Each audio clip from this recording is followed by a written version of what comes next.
Hello, and thanks for joining me today. My name is Catherine John, and here at Sisters for Financial Independence, we cover topics related to money, motherhood, and everything else in between. In this video, we are going to cover many of the childcare options available out there for parents. Now, for a lot of us, we will need childcare at some point in our children's lives, whether it's full-time childcare or just the one-offs where we might want to go out on a date with our partners or for a few hours so we can get some work done. In the US, you will likely need some kind of childcare before the age of 5, as most public kindergartens will only accept students at 5 years or older. Now, unfortunately, childcare is also one of the biggest expenses many families will encounter when it comes to raising their children. This video is part 2 of our 3-part series on childcare. The first video, in which we covered why childcare is so expensive, is now up, and you can find it in the link here or in the description below. In part 3 of this series, we are going to cover all of the ways that you can save on childcare. So subscribe so you get notified when that video is out. Thankfully, childcare is a temporary expense for many families. But because it can eat up a big chunk of your budget, it's good to understand what the options are, and understanding each and every one will help you decide one that works for your family in terms of cost, flexibility, as well as setup. Your first option when it comes to childcare is getting a nanny. A nanny is a career caregiver, and they can watch all of the children in a family. Now, if you are able to and have the space, you can provide a dedicated bathroom and bedroom for your nanny, and they will become live-in. Otherwise, nannies are referred to as live-out, so they would come in your home at a certain time and leave at a certain time when all the duties and responsibilities are completed. Now, if you have multiple children and a skilled nanny, they can give you so much peace of mind.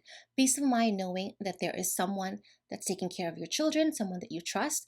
Peace of mind knowing that your nanny may also be able to do some light housework, some meal prep, errands, and other duties around the home, which can provide you some more time back, as well as generally just help you with all of the invisible labor that happens at home. Now, a nanny can offer one-on-one care and build a long-term relationship with your child or your children.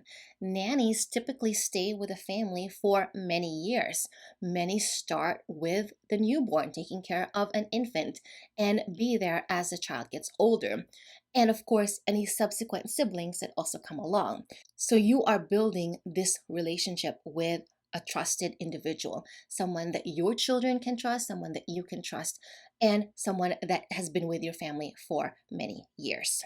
Now, keep in mind, though, that nannies do get sick, people get sick, so you might want to still account for some backup planning in case that happens. You might also need to coordinate time off if that happens. So while this is a great solution for full-time one-on-one care, it's also not without some cons. When you hire a nanny, you do become an employer. So you pay your nanny a salary. You also will need to pay their disability insurance and taxes. The IRS has specific guidelines on how taxes will work for paying live-in help, so you want to make sure you are accounting for that. If you are unsure of what to do, there are services out there that provide specific accounting services to help you ensure that you are writing down your nanny write-offs or any type of payments to your nanny properly for tax purposes. Because of how close families tend to get with their nannies, birthday gifts, holiday gifts, and bonuses do become part of the package, so you want to be accounting for those costs as well. Now, nannies are the most expensive of the options in this list at an hourly rate of around $20 per child. And that's according to the International Nanny Association's most recent pay survey. That works out to be around $3,000 a month if they work 40 hours per week. Of course, this will vary depending on the kinds of duties you want your nanny to do, how many children they have to take care of, where you live. Cost of living will also have to be accounted for the salary that you pay your nanny. If you are going to go the nanny route, I'd absolutely recommend that you get recommendations and referrals from families and start your search early on. As families age out of needing a nanny, this can be the opportunity to hire a nanny that's already been vetted by a few families. I'd absolutely recommend joining local Facebook groups or parents groups, moms groups, where these kinds of things are discussed so you can get on your search early and find a nanny that works for you. You might also want to chat with some of the nannies that you'll see at the playground if you're taking your kid there. Where did they come from? How did they find this family? Doing that early on can help you on your search and help you figure out if this is the right move for you. Now, in many parts of the world, nannies are actually a very affordable option due to the cost of labor. So, I grew up in the Philippines, and my sister and I had helpers in our family. They were cooking for us, cleaning, getting us to school. For kids, this can be great as it can provide them this full time adult who can provide them extra help and guidance and security on the day to day. For parents, especially working moms and dads, this help can reduce a lot of the mental load and invisible labor that happens at home when you have children. So consider an option for your childcare needs. Now, because nannies do cost a lot more, consider the option of nanny sharing. And this is basically where you split the cost and services of a nanny with another family. This can be good for you if you don't need a full-time nanny but still want someone that's dedicated to your children. This can be good if your needs aren't as much, or if maybe there's a family that's transitioning to aging out of their nanny and you can take over that and you want to start that process a few hours a week, or just get your children familiarized with this new adult. Our next childcare option is getting an au pair. Au pair sounds fancy, but it's typically a person from another country between 18 to 25 who comes to the US on a cultural exchange, and they come with a special visa. There are agencies that screen and train these candidates that facilitate the process. Au pairs will live in your house and they will care for your kids for a predetermined amount of time each week. Now, with au pairs, you are getting full time, in home, one on one care for the price less than what a nanny would cost. Now, the cost will be a bit lower because you are paying for room and board as the host of the au pair. The government also sets the stipend for such workers and how much they can be paid, and there are also some guidelines with how many hours they can work per week. Au pairs are not career nannies, so they are not professionally trained childcare workers, but they do need to have a minimum of 32 hours of childcare training before they start. Keep in mind that this is a temporary arrangement, probably from 1 to 2 years. So you want to be cognizant of that timeline. Au pairs must speak basic English, but one of the advantages of getting an au pair is that cultural exchange. If you want to expose your family to another language, culture, maybe food, this can be a great way to introduce that. If you come from another country and you want someone that understands your own culture, your food, your language, this can be a great way to instill and continue that love for your country and culture. Au pairs are not allowed to watch children under 3 months, and they need at least 200 hours of training to watch kids under the age of 2. So you won't be able to leave your kids with an au pair to travel or go on a business trip. You'll need another adult in the house to do so. An au pair can be a good choice if you have older kids, especially if you need someone to shuffle them from activity to activity. You might want an au pair that has a good driving record so you can tap into their skills with that. So one of our neighbors actually has had 2 au pairs from Brazil, and the husband is from Brazil. So that has allowed the children to continue speaking Portuguese and has allowed the children to get to know their culture as well. So it's very cool to see that, very cool to see that there is that cultural exchange happening with the family. Au pairs cost no less than 783 a month or 196 a week, though you can choose to pay more, but the duties and hours remain the same. They cannot work more than 45 hours a week, and the agency that the au pair comes from must insure the applicant so that you don't have to. Your next option when it comes to childcare is actually going to a daycare center. These are state licensed facilities where parents drop off their children, either infants, toddlers, or preschoolers, for half or full days depending on the childcare's schedule options as well as your needs. These are often large centers that group children in classrooms very similar to school. Daycare is a great option if you have a job with regular fixed hours. You will be able to drop off your child before work starts and then take them after work ends. So you want that strict schedule. Now, daycares can offer a lot of structured activities, very similar to school, and they can help your kids socialize with their peers. Now, the caregivers in most daycare settings are referred to as teachers, and they either have their degree in early childhood education or are pursuing something in a similar field. Now, some daycare centers will also double as preschools. So once your child hits 2 or 3, they can transition to a more formal curriculum to help them get ready for school, which can help them acclimate to kindergarten that much easier when their time is done at the daycare. If your child needs one on one attention or special needs, a daycare may not be the best choice.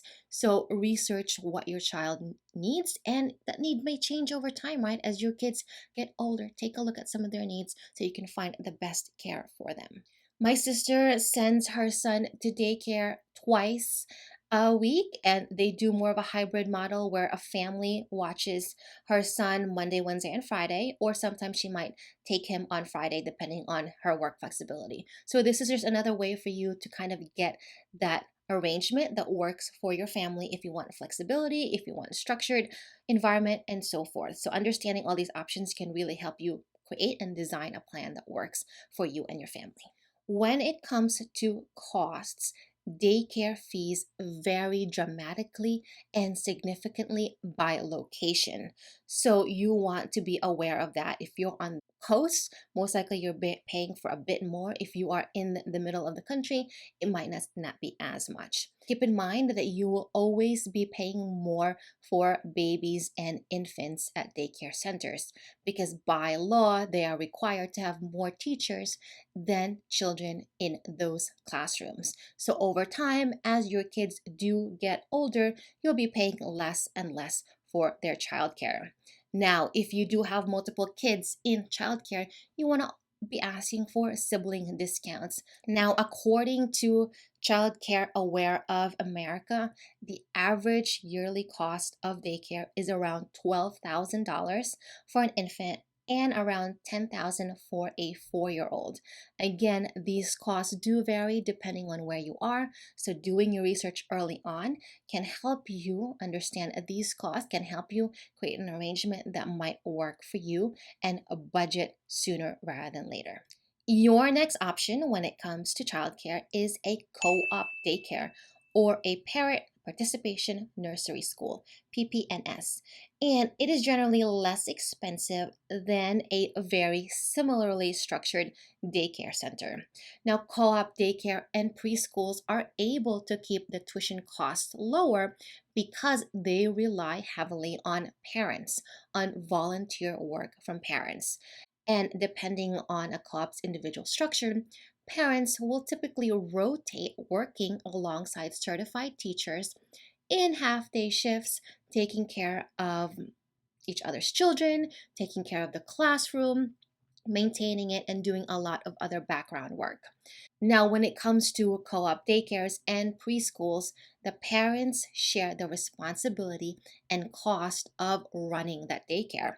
Some members will be on the board of directors, some parents will be doing shopping, some parents will be doing extra activities, and some parents will be doing some publicity marketing. There are a lot of things that have to happen to run a successful daycare. And in this case, with a co op daycare, a lot of the responsibility is on the parents, which is why the cost is a little bit lower when it comes to and compared to a traditional daycare center. Now, when it comes to a co op daycare or a preschool, it does require a good amount of parent volunteer hours. So, if your work doesn't provide a lot of flexibility, this might not be the option. But if you want the chance and opportunity to be able to spend time with other children, see how your child is learning within the classroom, and want to participate in this type of environment, this might be for you. Now, costs will vary depending on where you are, how it's structured, and so forth, but it is typically less than the traditional daycare centers. Now, this is the option that we chose for our daughter. She goes to a co op preschool, and I normally volunteer in the classroom once or twice a week, and the other parents will rotate the other days. This has provided me the opportunity to be in a classroom, see her, see what kind of things she's into, how she's interacting with her teachers, as well as with other kids. And I've also gotten a chance to know the other children in the classroom, which provides a lot of familiarity and socialization and really provides that comfort of knowing that you are sending your kid to this school and you know the people there too. Now, there's certainly other tasks and responsibilities that you will have to take on as a parent in a co op daycare. So, you want to be prepared for that, that you have the time, the energy to do so. We still have a few more childcare options to go, but I'd like to pause here for a second and ask you if you found this video helpful or valuable. If that's the case, please give it a thumbs up and share it with a friend who may want to understand all of these options.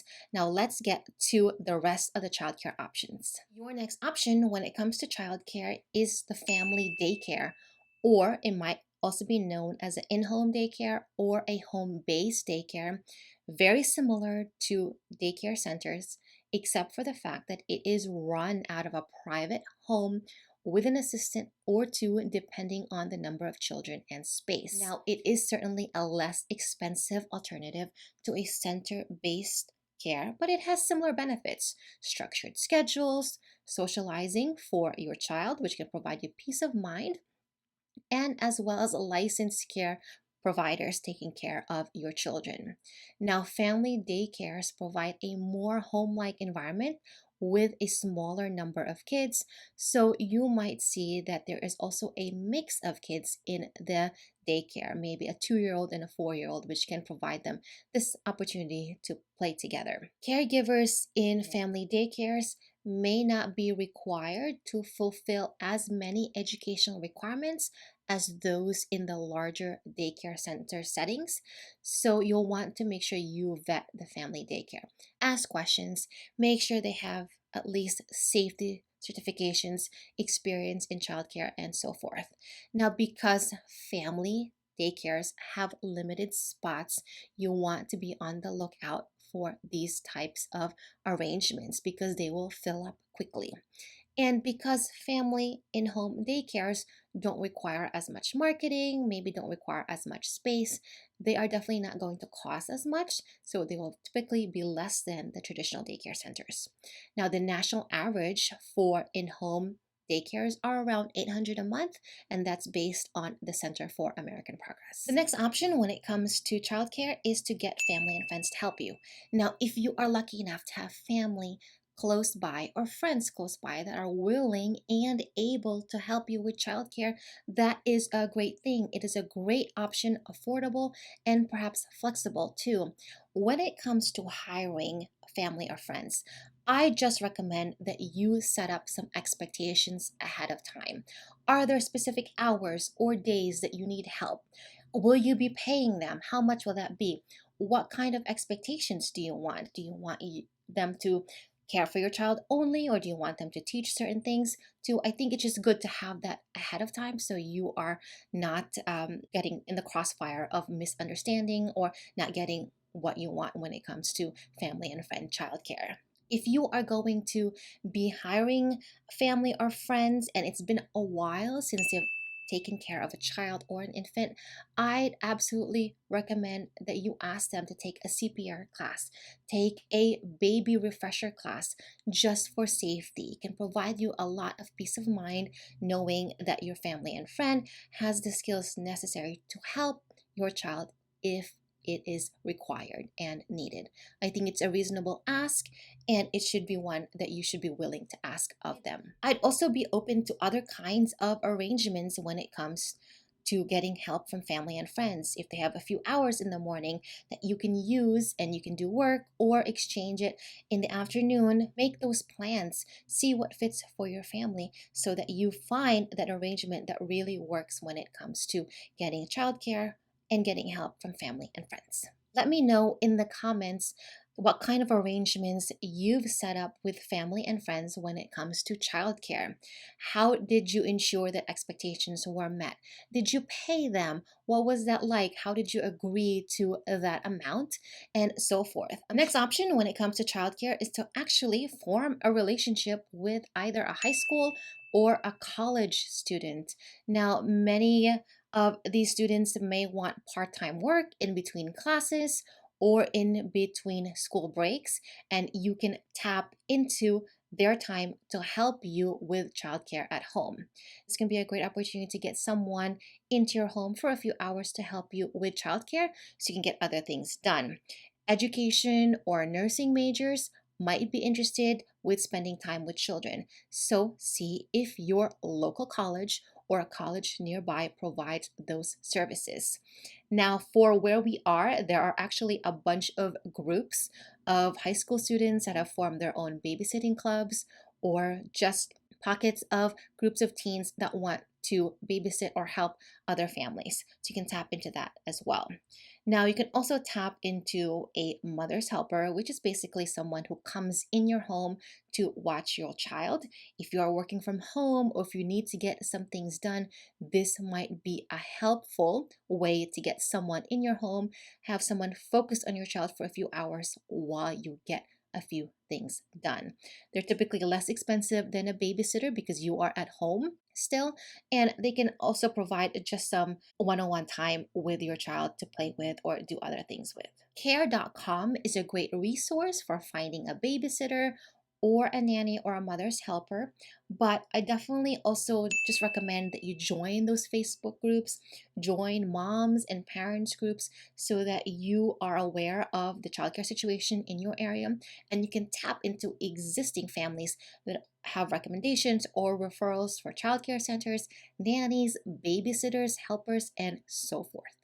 Your next option when it comes to childcare is to actually check for free or low cost community programs in your neighborhood. Some churches, libraries, maybe your town recreation department might offer some of these programs that you can tap into that won't ding your budget as much as the other options. So start your search early, call your township, and figure out what is available for lower cost options for childcare. And it might also be reasonable to go to your church, go to your faith, see what are the options for getting some sort of help when it comes to childcare. The YMCA provides many services and help for parents. So tap into that if that's something that you want and need. Let's fully recognize that it is hard and tough to have to hand your child over to a stranger so that you can get to work, so that you can provide for your family, so that also you can meet your goals. When it comes to finding childcare, ask the questions. Some of these questions will not be easy to ask, but ask it anyways. Get that peace of mind, get that security. Because once you know that there is someone you trust, someone you know taking care of your children, ensuring their safety, that means you can do your work with peace of mind. You can earn income for your family. You can do the work that needs to be done outside of the home. And the last two things that I will mention: children get sick. So you just want to build in some backups, some contingencies when it comes to childcare. You might have a full-time nanny, but if she gets sick, you want to have someone there to babysit your kids or watch your kids if they are out. If your kids are sick, they will not be allowed in daycare. So you also want either the time to take care of them, build that into your schedule, save some of that PTO for when that comes. And the third thing too is that you will most likely need childcare before or after school if your schedule does not allow you to be as flexible. So you want to be thinking ahead of that as well. Once your child goes to school, meaning they go to kindergarten and it's a full-time kindergarten, either from 9 to 3 and so forth, you may still need or want childcare before they start school and after, and you want to be planning ahead for that too. You may want to look for those services at school to see if they have an early start or a after school program. And then during the summer too, when kids are out of school, you may want some help too. So you will again plan for that if that's something that is going to come up. What will the kids do for the 2.5 months that they're out of school for those hours? Will you be hiring someone part-time? Will you be doing a nanny share for that period of time? How will that look like? Because planning ahead can save you a lot of financial stress, a lot of scheduling stress, a lot of conflict, and a lot of headaches. So I understand that there's a lot of changes that happen when it comes to children, when it comes to childcare, but understanding all of these options, understanding that you can make an arrangement that works for you, but you also need some contingency planning with it as well. So now you know that there are a lot of options when it comes to childcare. There's also a way for you to mix and match these options so that you have an arrangement that works for your family. I'd also encourage you to revisit your childcare situation often. As your kids grow, their needs will change. So you want to be aware of that and be able to flexibly change should that is something that your family needs. So, when it comes to getting comfortable with finding the right childcare option for your family, here are some additional tips. Start planning early. The earlier you look at childcare, the more likely you are to find an arrangement that works for you and your family. Two, get referrals from family and friends.